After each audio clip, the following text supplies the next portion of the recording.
All right, hello everybody. Welcome back to the Switch the Field podcast. I'm your host Alfredo with our resident referee and coach Sebastian Marquez. and that's it. It's just us two today, buddy, because Giancarlo got sick to his stomach after seeing that disastrous La Caca performance yesterday that kept Belgium out of the round of 16. And we're gonna be going over Matchday, an insane, absolutely insane Matchday 3 of the World Cup. We saw teams like Germany crash out, Uruguay crash out, Belgium's out.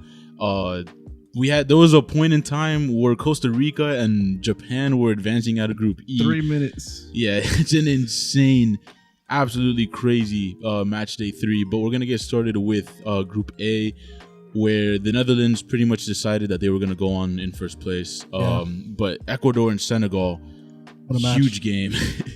That Senegal ended up coming out on top. Man, that's crazy. I was really high on Ecuador before the tournament started. I thought that they had potential to get to the quarterfinals depending on who they played in the round of 16, but it sucks, man. I feel like they played really well throughout the entire tournament up until this game, and Senegal got the better. They were really poor this game, and credit to them for the performances in the past. If they would have gotten an extra goal against Netherlands, they probably most likely would have gone through. Yeah, I think they outplayed the Netherlands. Like, they were unlucky to not win that game. But I mean, Kula Daddy in this in this game was immense, and what a way to get his first goal! What a way to send Senegal to the round of 16 against England. Senegal got progressively better every game. They were trying to figure it out without Mane, I feel, but every game they got progressively better. They finally figured it out in the last one, which is a most crucial game of their tournament so far. Now they got England in the round of 16, and Senegal were my dark horse. Well, okay, I don't see them beating England, but my dark horse too. So, but I'm happy for them. They progressively got better, and they made it out of the round of 16 without their best player, which is huge for them. Unlucky for Ecuador, man. I feel really bad, but they are a really good team to keep an eye out. They're still young. Yeah, for 2026 and in the Copa America and World qualifying in the next couple of years. I'm excited for them. Yeah. So yeah, Senegal and the Netherlands coming out of Group A, brother. Let's air it out about the U.S., bro. Group B saw England and the United States coming out. Obviously England pretty much booked their place in the round of 16 early. They were almost guaranteed to finish first. But man, USA, Iran, bro, there was so much nonsense going into the game before, and the game was even crazier, man. Those last 20 minutes were insane. Or 20 minutes I never want to wish on anybody, bro. Not even my worst enemy, man. There were so many chances that almost got us taken out of the World Cup. Like, I could not believe it. And that's how fine the margins are at a tournament like this, where now everybody's going to celebrate the fact that we made it out the group, and it's a huge accomplishment, and I'm really happy. But I don't think people are going to remember how close we were to getting knocked out at the end, bro. I mean, for the U.S., I mean, towards the end, it scared me. I mean, it's Greg Berhalter at his finest. I mean, his decision making and playing defensively. For me, it doesn't work. But I mean, luckily we made it to the end. I will say, Greg definitely deserves a lot of credit for what the U.S. has done, for their play style and mentality throughout the entire tournament. Like, I think we over the course of the 3 games, we have 28 shots in total, which there's a thing that worries me with how we're playing though. We're playing well, we're progressively getting better and whatever, and we're gonna start to get our chances more. But for me, the defense and the midfield has both been very, very good, apart from the mistake in the first game. Other than that, what scares me is how many chances we're gonna get. I feel like, well, we get chances. I just feel like we don't get many quality chances. I feel like we're just not clinical. That too. Like, even in this Iran game itself, we had that one chance that Tim Weah had where he was all alone. I don't think he had any clue that he was alone. I think partially his teammates need to do a better job of telling him that he was by himself.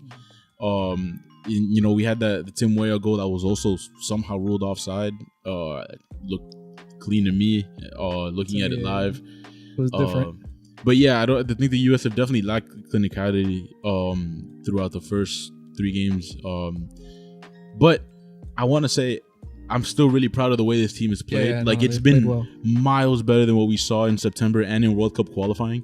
But a lot of the inconsistencies and the frustrations that I have with Berhalter as a coach have still been pretty evident at the tournament. Like his player selection has been the worst thing in my opinion. Then his decision making, like going defensive late in the game against Iran, to an extent I get it, but the subs were awful, bro. Yeah, if you're gonna go defensive, I understand bringing in Kellen Acosta, like whatever. I guess he's your best defensive option from the midfield, coming off the bench. But I think the drop off is huge from the starters to the bench in the midfield for the US. And on top of that, Haji Wright, I don't entirely get that sub. I would have preferred Ferreira a little bit, and he looks so ass, bro.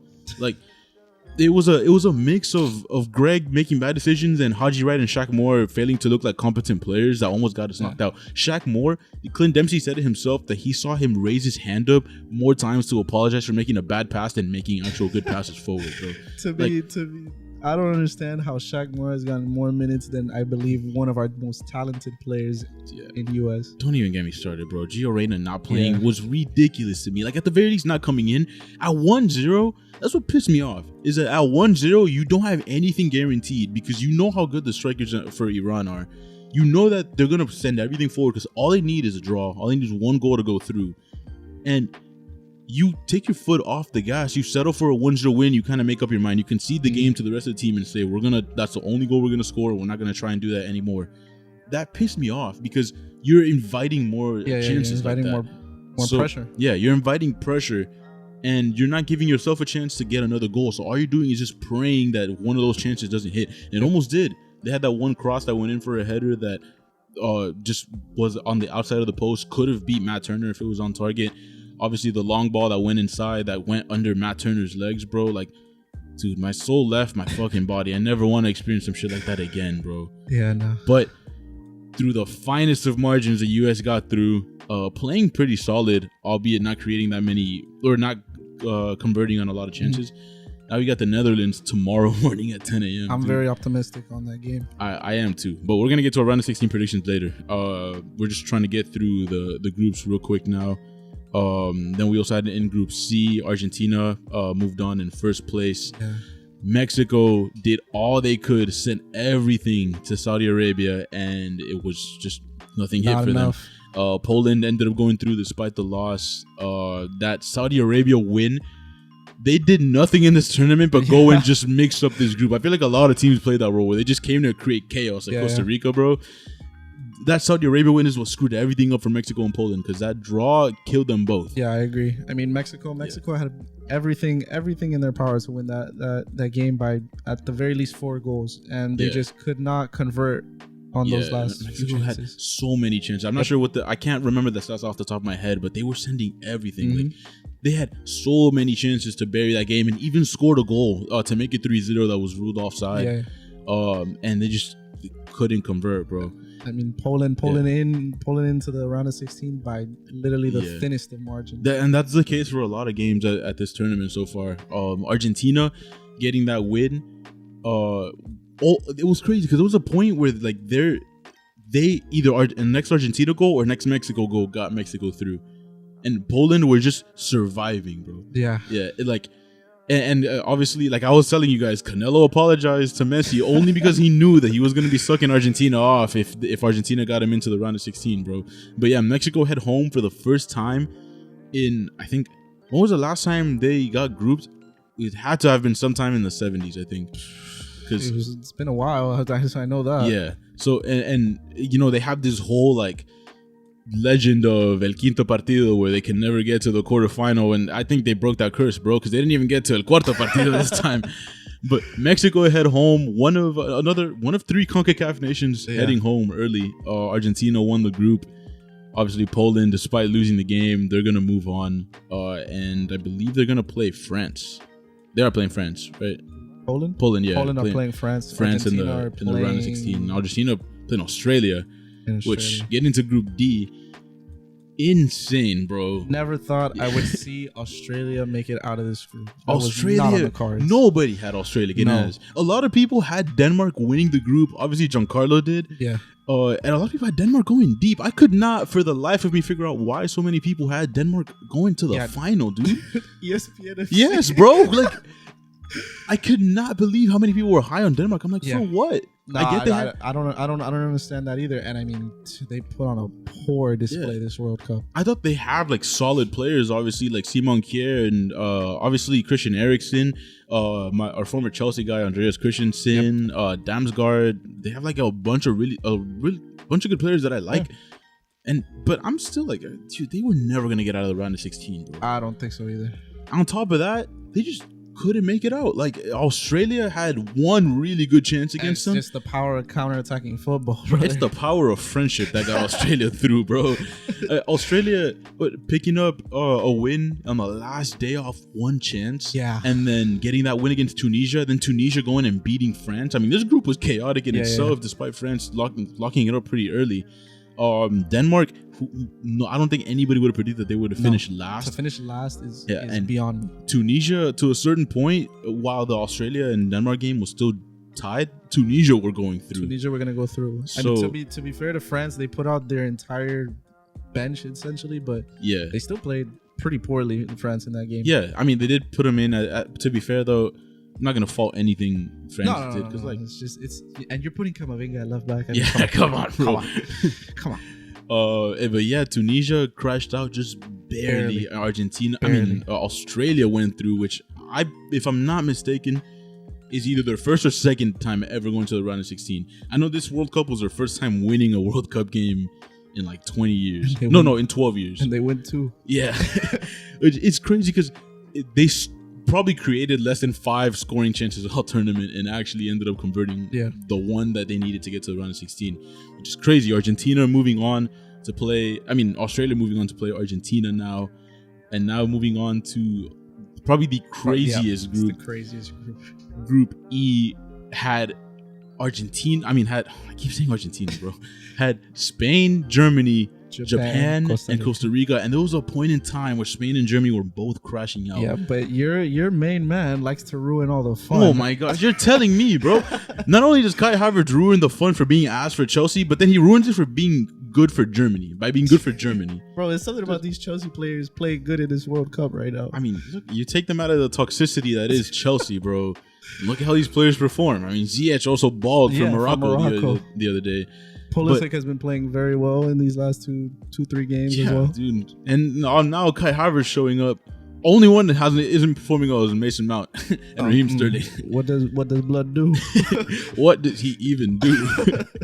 But yeah, so Spain on the final day lose to Japan, which obviously nobody expected. But I think they were pretty comfortable considering how much they were leading Germany on goal difference, and they needed Germany. The only way they were going to crash out, even with a loss, was if Germany beat Costa Rica by an insane amount. But I don't think anybody expected Costa Rica to have the lead against Germany or even score against them at all. And that lead they had for the couple minutes that they had both of them out. Yeah. So Japan were not able to beat Costa Rica, but they beat Spain and Germany, bro. Which is insane. Yeah, and it's insane to me because obviously there's gonna be people talking about that ball, whether it was out or not, which I don't think how you can debate that it was out. I don't think it was out. I mean, I keep seeing people on Twitter and all that saying that it's out. Gotta look at the height of the ball, man. Bro, people forget the ball is also round. Yeah. Like, even if it looks like it was past the white line, there's gonna be a part of the ball that was still on it. Yep. But yes, Japan, the theme of their entire World Cup has been, again, except for Costa Rica, has been like really doing nothing the first like 70-60 minutes and just coming to life at the end. Just think about it. 18% possession. That's all they had. 18% possession. They couldn't. I don't even think they passed the ball 250 times. Yeah, and even then, the little bit of chances they create are the ones that got them through. And first in the group as well. I mean, yeah, I was pretty high on Japan, but I never expected like this to happen. I did say if there was any team they were gonna beat other than Costa Rica, was gonna be Spain, in my opinion. But beating Germany too, bro. Yeah, I was really high on Germany. And me too. They blow it in the first game. Yeah, and it's crazy because Germany had the highest expected goals. Yep. And I mean, I don't like that stat, but they had the highest expected goals of any team at the World Cup. It was like 10.68 or something, and yet only scored 6 goals from that. And now they're heading home after failing to convert on 69 shots, bro. And it's I don't know. We had I don't know if we have to question Hansi Flick or whatever. His lineups. I mean, Sane coming off the bench most of the games. What's his name? Fulkrug. Yeah, not starting every game. I mean, not only him, but I think the center back pairing too. Just their defense on defense, they just fell asleep so many times. Yeah. I don't know. I think it might have been for lack of respect for their opponents or something. Manuel Neuer is washed. I think he's been out of there for years. That game, I mean, how do you let one of Costa Rica, especially, how do you let that go going? And even earlier, like he's gotten beat at the near post a couple times. Like Manuel Neuer is just he looks average now, bro. Not anything like the keeper that we know him to be. At the very least in this World Cup, I haven't paid attention too much in the Bundesliga, but at this World Cup, he looked poor. Yeah, Manuel Neuer's been out of there, and a lot of German fans are just calling for a whole reboot of the team. I'd agree. Definitely got to get the older players out of there too, because they're hosting the Euros in 2 years, so they want to get anything out of that tournament. This didn't show that they're ready to compete in that one at all. I mean, they were creating chances, but didn't capitalize on any of them really. Like it's still 6 goals, but on 69 shots, man, that's insane. They had enough talent, enough shots, enough playing well to even make it first in the group. Yep, and they crashed out. Instead, they get grouped for the 2nd World Cup in a row. It's crazy. Yep. But we're gonna go ahead and move on to Group F now. Who, if you tell me Morocco, if you tell me you had Morocco winning this group, you're a liar. You're a liar, bro. Bad, but they played well. Yeah, I understand the whole thing about Belgium. Like Belgium were old. Their golden generation was 4 years past its prime. Like their best chance was in 2018, and they headed in here they're of their 4 best world class players, like Courtois, De Bruyne, Hazard, Lukaku. Hazard and Lukaku haven't been good for years now. I'm gonna get on Lukaku in a second. We are gonna get on. I'm gonna get on Lukaku first in a second. Courtois was the only one that really showed up. De Bruyne had a terrible tournament. Yeah, horrible tournament. And I think it was a mix of like the rest of the team being old and him just not being bought in. I mean, obviously the comments he made definitely killed the team morale. I mean, when you also have 2 of the oldest center backs in the world. That too, yeah, and they're nowhere near their peak, bro. And they have quality center backs on the bench, and they're not playing them. They're young, they're hungry, they want to play, and they're not playing them. Dude, at this point in Alderweireld and Vertonghen's career, like they're vibes guys. If we're being honest, put them on the bench. There's more talent on the bench that you can bring on and whatever. Like, dude, you had no reason to be starting them. They're nowhere near their peak. They're both playing in the Belgian league at this point. That's no disrespect to the league, but like, if them at their powers, at the peak of their powers, were like a couple of the best center backs in the world, they fallen off hard. Lukaku, horrible. 4 chances to send Belgium through, bro. This guy could not hit on a single one, bro. This guy couldn't finish using platter, bro. Peak Chelsea form, bro. He could not hit the ocean. That brother could not finish his dinner, bro. That guy was awful, dude. I could not. I did not think it was possible for Lukaku to look worse than he did at Chelsea last year, brother. If you give me 4 chances, I think I finish one of them, brother. If you give me 4 chances, bro. Yo, being for real though, those are his positioning was elite. Yeah. And then you see his finishing. Bro, that last one, the cross from Hazard over the top. The worst one. Dude, I feel like it's harder to miss that. It is. Dude, it has to be bad, bro. You know what's crazy? Belgium played really well this game. They played well. It just they had enough to beat Croatia, bro. And but honestly, Belgium were not good throughout the entire tournament. They got lucky to escape the Canada game with a win. Against Morocco, they got balled up. Yep. Ziyech was huge in that game, and the rest of the team was firing, bro. And Belgium, when it counted most, had what it took and just could not capitalize. Obviously, a lot of that falls on Lukaku, bro. Yeah, I mean, if you get 4, and it's crazy because he's at the right place at the right time and just cannot finish. Dude, oh my goodness. What pisses me off is that now that loan deal that he has at Inter Milan, when they eventually have to buy him, because Chelsea are not taking his ass back, that price tag is like gonna plummet. $45. But bro, Belgium heading out early, as old as they were, I still had them winning the group. I had them winning the group as well. And if there was any team I thought would have been like worse than they looked, or like worse than they actually played, was Croatia. I didn't think they were gonna look this solid. Yeah, I didn't think they would look. I thought what they had last. I mean, I had them pretty solid, making it out of the group, but play the way they did. I mean, they were pretty impressive. Yeah, balled up Canada. I mean, obviously Canada, I feel like really got unlucky. Like they came out firing against them and wasn't able to produce after that. They're leaving on 0 points. I mean, that first game, I feel like really killed them. Yeah. No, that was their best chance to win. I feel like if they win that game or even draw, it's a completely different story with them. But yeah, unfortunate for Canada. The third CONCACAF nation heading home. Oh yeah. I mean, I guess getting out of the group is only for one CONCACAF team, bro. I'm just saying. But so Belgium head out, Canada head out, and Morocco tops the group. Impressive from Morocco. Absolute insanity. And now they play their neighbors, Spain. Which sucks, bro.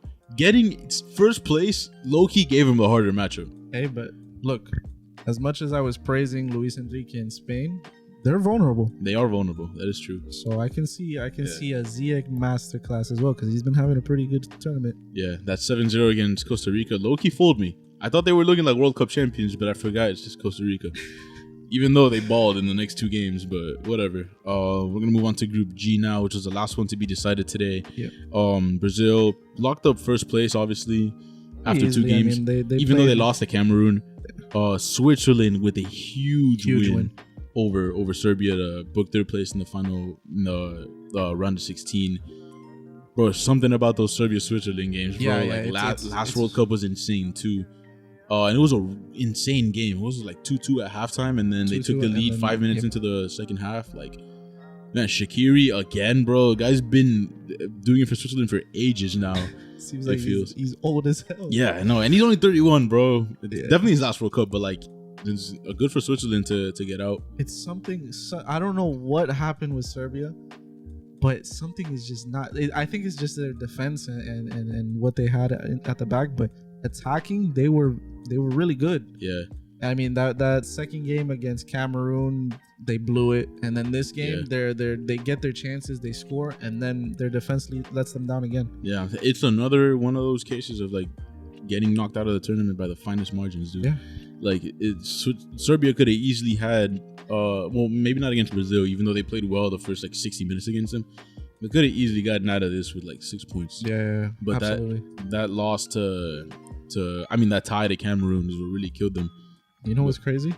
If Serbia would have scored one more goal, Cameroon would have come out in second. Yeah, it's crazy to me, dude, that these big teams, like, I know they're resting and not really taking the final match day that serious, but like, a lot of big teams have lost to teams that they should not be losing to, bro. And it's crazy because now that means this is the first time since 1994 where no team gets out of the group on 9 points. That's crazy. It's crazy. That's crazy. Not a single team that is crazy swept their group. Speaking of another team that wasn't able to, not all teams can go undefeated. You know? Yeah, facts. No, not many. No, I mean, I guess not losing is only for really good teams. So, but moving on to Group G. I mean, Group H. Another crazy group. Dude, I was like low-key not paying attention to that Portugal South Korea game. Like I had the volume on the Ghana Uruguay game because Ghana at 2-0, I thought they had it locked up. And then out of nowhere, almost it feels like out of nowhere, South Korea take the lead. Yeah, in the 90th minute. Yeah. And I honestly doesn't even feel like Portugal were really trying all that much. And all of a sudden that goal comes and it's insanely consequential because Uruguay were only up 2-0. They needed one. They needed one goal, dude. And it's insane, bro. South Korea take that lead late and literally steal that place from Uruguay, who I thought kind of had it wrapped up. My dark horse, bro. I had them winning the group. I had them getting to the semifinals, bro. Now they're out. And it breaks my heart because I know a lot of people make Uruguay out to be villains. And in a way, I guess they are. But I love the players on this team, bro. Like, even the older ones, Muslera, Godin, I'm a huge fan of them. Suarez, one of my favorite strikers of all time. Cavani as well. And I like Darwin Núñez, as ass as he is. And obviously, Fede Valverde is one of my favorite midfielders in the entire world. Fede Valverde, I'll agree with you. Maxi Gomez, too. I love Maxi Gomez. Maxi Gomez is pretty solid. But, dude, to crash out in this way, it's crazy, bro. You beat Ghana, still don't move on. And Ghana essentially gets the revenge that way. Basically, yeah. By not beating them. But I mean, I was high on Korea, but by the thinnest of margins, they make it through. I know. I mean, to be fair, I wasn't gonna be surprised if Korea moved on, because like they've had a really talented group for the last 2 cycles. They did well in 2018 too. Obviously got the win against Germany in that World Cup, but weren't able to do it in any of the other games. But yeah, like Korea getting through, I'm so happy for them, honestly. Yeah, I'm very happy for them. Unfortunately, they got to play Brazil now. Yeah, who might have Neymar back. I mean, he's running today. He's running on the field. Might get Neymar back, so sucks for them. But I'm very happy for. But I mean, just be happy that they made it to the round of 16. Yeah. I mean, to be honest, anything could happen. I mean, I know it's Brazil. I mean, at this World Cup, I wouldn't be surprised, bro. It's been insane. But we're gonna go through quick round of 16 predictions. Now we've gone over the insanity that was Matchday 3. I don't want to spend too much time on it because, again, I gotta mention the Haram SD card every game. I know Ryan's gonna love me saying that word. But real quick, so tomorrow we got USA, Netherlands, and then Australia, Argentina. Let's start with Australia, Argentina real quick. I'm gonna go with Argentina winning. I'm gonna say winning pretty comfortably. I think this is the end of the road of Australia. Yeah, me too. Yeah. Australia barely got here, in my opinion. Yeah. They're just lucky to be here. I'm happy for them, but yeah, Argentina, come on. And they have the GOAT.